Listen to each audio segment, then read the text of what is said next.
تاریخ کے اوراق میں ایک ایسا نام درج ہے جسے سنتے ہی ذہن میں جلتے ہوئے شہر کی تصویر ابھرتی ہے، جہاں شعلے آسمان کو چھو رہے ہیں اور ایک بادشاہ بانسری بجا رہا ہے۔ وہ نام ہے نیرو، روم کا وہ حکمران جو اپنی ماں کا قاتل بھی تھا، اپنی رعایا پر ظلم ڈھانے والا اور خود کو دیوتا سمجھنے والا مغرور ترین آدمی۔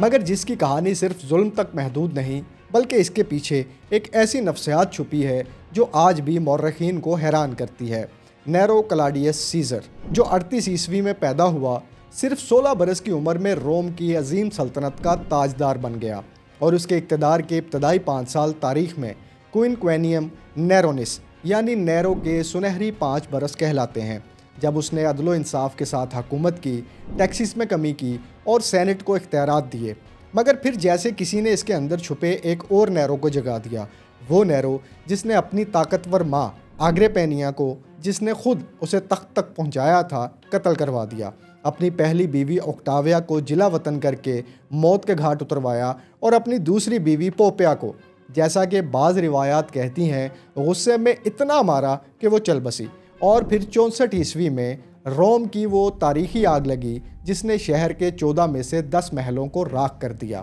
اور نیرو پر الزام لگا کہ اس نے خود یہ آگ لگوائی تاکہ اپنا عظیم محل ڈومس اوریا یعنی سنہری گھر کی تعمیر کر سکے۔ حالانکہ مورخین آج بھی اس بارے میں منقسم ہیں، کیونکہ بعض روایات کہتی ہیں کہ نیرو آگ کے وقت روم میں موجود ہی نہیں تھا، بلکہ اس نے واپس آ کر امدادی کام کروائے۔ لیکن چالاک نیرو نے اس آگ کا الزام مسیحیوں پر ڈال دیا اور ان پر ظلم و ستم کا وہ دروازہ کھولا جس سے پطرس اور پولس جیسے مسیحی رہنما بھی نہ بچ سکے، اور یہی وجہ ہے کہ عیسائی روایات میں نیرو کو دجال اور 666 کے نمبر سے جوڑا جاتا ہے۔ نیرو کا دوسرا جنون تھا فنون لطیفہ۔ وہ خود کو روم کا سب سے بڑا فنکار سمجھتا تھا، تھیٹر میں گانے گاتا تھا، شاعری کرتا تھا، رتھ دوڑاتا تھا اور اولمپک کھیلوں میں حصہ لیتا تھا، جہاں وہ ہر مقابلہ جیتتا تھا، کیونکہ کوئی بھی جج بادشاہ کو ہارتے نہیں دیکھنا چاہتا تھا۔ پھر 68 عیسوی میں سینٹ نے اسے ریاست دشمن قرار دے دیا، فوج نے بغاوت کر دی